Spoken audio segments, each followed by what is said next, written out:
ರಾಜ್ಯ ಕಾಂಗ್ರೆಸ್ ಸರ್ಕಾರದ ದಲಿತ ವಿರೋಧಿ ನೀತಿಯ ವಿರುದ್ಧ ಬಿಜೆಪಿ ಪಕ್ಷದಿಂದ ಬೃಹತ್ ಪ್ರತಿಭಟನಾ ಮೆರವಣಿಗೆ ನಡೆಸಿದ್ದಲ್ಲದೆ ಎನ್ಆರ್ ವೃತ್ತದಲ್ಲಿ ಮಾನವ ಸರಪಳಿ ನಿರ್ಮಿಸಿ ಕಾಂಗ್ರೆಸ್ ಪಕ್ಷದ ವಿರುದ್ಧ ಆಕ್ರೋಶ ವ್ಯಕ್ತಪಡಿಸಿದರು. ದಲಿತ ವಿರೋಧಿ ಕಾಂಗ್ರೆಸ್ಗೆ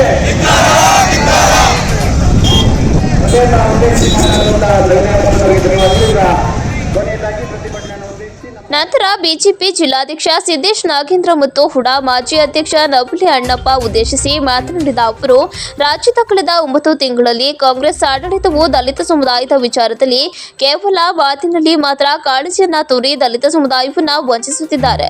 ಚುನಾವಣೆಯಲ್ಲಿ ತಮ್ಮ ಗೆಲುವಿನ ಸಲುವಾಗಿ ದಲಿತರಿಗೆ ಮೀಸಲಿಟ್ಟಿದ್ದ 11,144 ಎಸ್ಸಿ, ಎಸ್ಪಿ ಮತ್ತು ಟಿಎಸ್ಪಿ ಹಡಪನ ಗ್ಯಾರಂಟಿ ಯೋಜನೆಗಳಿಗೆ ಬಳಕೆ ಮಾಡಲು ವರ್ಗಾಯಿಸಿ ದಲಿತರನ್ನ ಬಲಿಕೊಟ್ಟು ತಮ್ಮ ಸ್ವಾರ್ಥ ಸಾಧನೆ ಪೂರೈಸಿಕೊಂಡು ಇವರ ಡೋಂಗಿ ದಲಿತ ಕಾಳಜಿಯನ್ನ ಬಯಲು ಮಾಡಿದ್ದಾರೆ. ದಲಿತರ ಹಿತದ ರಕ್ಷಣೆ ಮಾಡಬೇಕಿದ್ದ ಸಮಾಜ ಕಲ್ಯಾಣ ಸಚಿವ ಎಚ್.ಸಿ.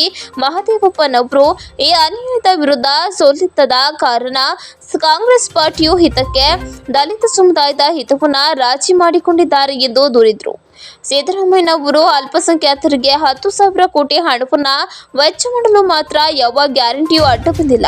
ಇವರಿಗೆ ದಲಿತರ ಹಿತಾಸಕ್ತಿಗಿಂತ ಒಟ್ಟು ಬ್ಯಾಂಕ್ ರಾಜಕಾರಣವು ಸರ್ಕಾರಕ್ಕೆ ಆದ್ಯತೆವಾಗಿರುವುದು ಶೋಚನೀಯ ಸಂಗತಿ ಎಂದರು. ಮೊರಾರ್ಜಿ ಶಾಲೆಯ ಅಭಿವೃದ್ಧಿ ಮತ್ತು ಹೊಸ ಶಾಲೆಗಳ ಆರಂಭಕ್ಕೆ ಮೀಸಲಾದ ಹಣವು ಇತರ ಯೋಜನೆಗಳಿಗೆ ಬಳಕೆಯಾಗಿ ದಲಿತ ಮತ್ತು ಹಿಂದುಳಿದ ವಿದ್ಯಾರ್ಥಿಗಳ ಭವಿಷ್ಯದೊಂದಿಗೆ ಚೆಲ್ಲಾಟವಾಡುತ್ತಿದ್ದಾರೆ. ಇದಲ್ಲದೆ ದಲಿತ ವಿದ್ಯಾರ್ಥಿಗಳ ಉನ್ನತ ಶಿಕ್ಷಣಕ್ಕೆ ಮೀಸಲಿಟ್ಟ ಹಣವು ಕೂಡ ದುರ್ಬಳಕೆಯಾಗಿ ಉನ್ನತ ಶಿಕ್ಷಣದಿಂದ ದಲಿತ ವಿದ್ಯಾರ್ಥಿಗಳನ್ನ ವಂಚಿತರನ್ನಾಗಿ ಮಾಡಲಾಗುತ್ತಿದೆ. ರಾಜ್ಯ ಸರ್ಕಾರದ ಗ್ಯಾರಂಟಿ ಯೋಜನೆಯ ಸಲುವಾಗಿ ಶಿಕ್ಷಣವನ್ನ ನಿರ್ಲಕ್ಷಿಸುತ್ತಿದ್ದಾರೆ. ರಾಜ್ಯದಲ್ಲಿ ಕಳೆದ 8 ತಿಂಗಳಿನಿಂದ ಪರಿಶಿಷ್ಟ ಜಾತಿ ಮತ್ತು ಪರಿಶಿಷ್ಟ ವರ್ಗದವರ ಗೃಹ ನಿರ್ಮಾಣ ಯೋಜನೆಯು ಸ್ಥಗಿತಗೊಂಡಿದೆ. ಕೇಂದ್ರ ಸರ್ಕಾರವು ಪ್ರಧಾನಮಂತ್ರಿ ಆವಾಸ್ ಯೋಜನೆಯಲ್ಲಿ ಸಾವಿರಾರು ಮನೆಗಳನ್ನ ನಿರ್ಮಿಸಿ ಹಂಚುತ್ತಿದ್ದಾರೆ. ರಾಜ್ಯ ಸರ್ಕಾರದ ಯೋಜನೆಯು ಕೋಮು ಸ್ಥಿತಿಗೆ ತಲುಪಿದೆ ಎಂದು ಟೀಕಿಸಿದರು. ರೈತ ನಿಧಿ ಯೋಜನೆಯಲ್ಲಿ ದಲಿತ ಕುಟುಂಬದ ವಿದ್ಯಾರ್ಥಿಗಳಿಗೆ ನೀಡುತ್ತಿದ್ದ ವಿದ್ಯಾರ್ಥಿ ವೇತನವು ಸ್ಥಗಿತಗೊಂಡಿದೆ ಹಾಗೂ ಕಿಸಾನ್ ಸನ್ಮಾನ್ ಯೋಜನೆಗೆ ಹೆಚ್ಚುವರಿಯಾಗಿ ನೀಡುತ್ತಿದ್ದ 4,000 ರುಗಳಿಗೆ ಕತ್ತರಿ ಪ್ರಯೋಗವಾಗಿದೆ. ಸಿದ್ದರಾಮಯ್ಯನವರು ಬಾಯಿ ತೆಗೆದರೆ ದಲಿತ ಮತ್ತು ಆದಿವಾಸಿಗಳ ಕಲ್ಯಾಣದ ಬಗ್ಗೆ ಮಾತನಾಡುವುದಕ್ಕೆ ಮಾತ್ರ ಅವರ ಹಿತಾಸಕ್ತಿಯನ್ನ ಸೀಮಿತಗೊಳಿಸಿದ್ದಾರೆ. ಪರಿಶಿಷ್ಟ ಜಾತಿ ಮತ್ತು ಪಂಗಡದವರಲ್ಲಿ ಉದ್ಯಮಶೀಲತೆ ಉತ್ತೇಜಿಸುವ ಯೋಜನೆಯನ್ನ ಕೈಗೊಳ್ಳಲು ರಾಜ್ಯ ಸರ್ಕಾರಕ್ಕೆ ಆಸಕ್ತಿ ಇಲ್ಲದಂತಾಗಿದೆ. ರಸ್ತೆ ಬದಿಯ ವ್ಯಾಪಾರಿಗಳಿಗೆ ಕೇಂದ್ರ ಸರ್ಕಾರದ ಸ್ವನಿಧಿ ಯೋಜನೆಗೆ ರಾಜ್ಯ ಸರ್ಕಾರವು ದಲಿತ ಉದ್ಯಮಿಗಳಿಗೆ ಪ್ರೋತ್ಸಾಹಧನವಾಗಿ ಬಡ್ಡಿಯಲ್ಲಿ ಪಾಲು ಕೊಡಬೇಕಿತ್ತು. ಆದರೆ ಅದರ ಕಡೆ ಗಮನವೇ ಕೊಟ್ಟಿಲ್ಲ ಎಂದರು. ಕೇಂದ್ರ ಸರ್ಕಾರದ ಮುದ್ರಾ ಯೋಜನೆಯಲ್ಲಿ ದಲಿತರಿಗೆ ಸ್ವಯಂ ಉದ್ಯೋಗ ನೀಡಲು ಉತ್ತೇಜನ ಕೊಡುತ್ತಿದೆ.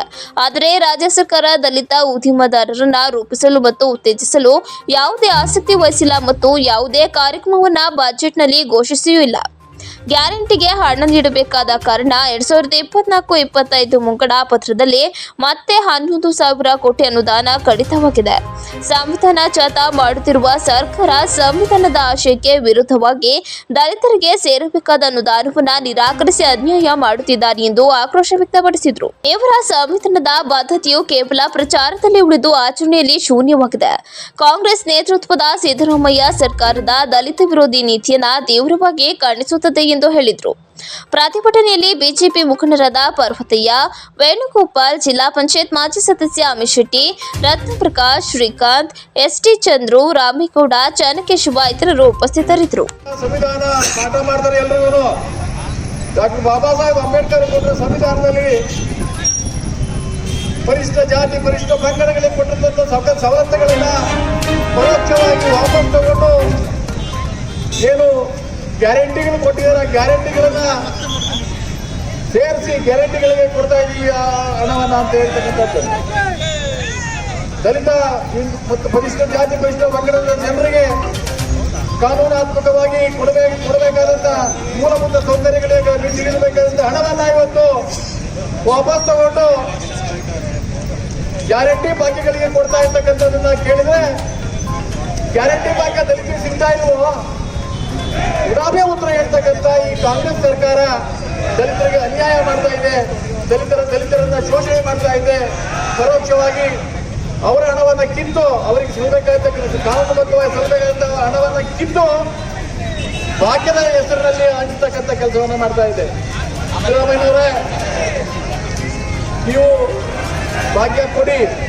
ಭಾಗ್ಯನ ಬಿಜೆಪಿ ಯಾವತ್ತೂ ವಿರೋಧ ಮಾಡಿಲ್ಲ. ಆದ್ರೆ ದಲಿತರ ಜೇಬಿಗೆ ಕನ್ನ ಹಾಕ್ತೀರಿ ನೀವು. ಅವರ ಮೀಸಲಿದ್ದ ಹಣವನ್ನ ಯಾಕೆ ನೀವು ಲೂಟಿ ಮಾಡ್ತೀರಿ? ಅವರಿಗೆ ಪ್ರತ್ಯೇಕವಾಗಿ ಆ ಹಣವನ್ನು ಬಿಡುಗಡೆ ಮಾಡಬೇಕು. ಇವತ್ತು ಏನು ಮೀಸಲಾದ ಮೂಲಭೂತ ಸೌಕರ್ಯ ಹಣ ಇದೆ, ಹಣವನ್ನು ಬಿಡುಗಡೆ ಮಾಡಬೇಕು, ತಕ್ಷಣ ಬಿಡುಗಡೆ ಮಾಡಬೇಕು. ಭಾಗ್ಯಗಳಿಗೆ ಏನು ಕೊಡ್ತಾ ಇದ್ದೀರಿ ನೀವು? ಸಾಮಾನ್ಯ ಜನರಿಗೆ ಏನು ಕೊಡ್ತಾ ಇದ್ದೀರಿ ಭಾಗ್ಯವನ್ನ? ಅದೇ ಹಣದಲ್ಲಿ ದಲಿತರಿಗೆ ವಿತರಣೆ ಮಾಡಬೇಕು. ದಲಿತರ ಹಣವನ್ನು ವಾಪಸ್ ತಗೊಂಡು ವಿತರಣೆ ಮಾಡ್ತಕ್ಕಂಥದ್ದಕ್ಕೆ ನೀವೇ ಬೇಕಾಗಿಲ್ಲ. ದಲಿತರಿಗೆ ಅನ್ಯಾಯ ಆಗ್ತಾ ಇದೆ. ಇವತ್ತು ಮೂಲಭೂತ ಸೌಕರ್ಯ ಅಭಿವೃದ್ಧಿ ಆಗ್ತಾ ಇಲ್ಲ. ಅವರ ಸಮಾಜ ಕಲ್ಯಾಣ ಇಲಾಖೆಯಿಂದ ಕೊಡಬೇಕಾದಂಥ ವಾಹನಗಳನ್ನ ಟ್ಯಾಕ್ಸಿಗಳು ಕೊಡ್ಲಿಕ್ಕೆ ಆಗೋದಿಲ್ಲ, ವಿದ್ಯಾರ್ಥಿಗಳಿಗೆ ವಿದ್ಯಾರ್ಥಿ ವೇತನ ಕೊಡ್ಲಿಕ್ಕೆ ಆಗೋದಿಲ್ಲ, ಅಲ್ಲಿಗೆ ಅಭಿವೃದ್ಧಿ ಮಾಡ್ಲಿಕ್ಕೆ ಆಗ್ತಾ ಇಲ್ಲ.